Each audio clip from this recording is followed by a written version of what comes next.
मैं पिछले एक हफ्ते से सोच रहा था कि बाबा तूने बचा तो लिया, लेकिन नुकसान क्यों कराया? गाड़ी क्यों लगवाई अगर तू बैठा था?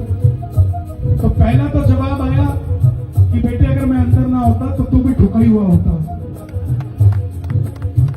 पहला तो ये जवाब आया।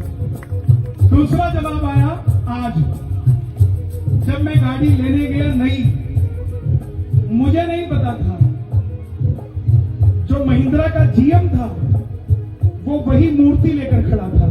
बोला आपको गाड़ी के साथ हम ये मूर्ति देना चाहते हैं। मतलब शाम को बाबा ने ये बताया कि अगर गाड़ी में रक्षा मैं करता हूं तो नई गाड़ी भी मैं ही लाके दे सकता हूं। इसीलिए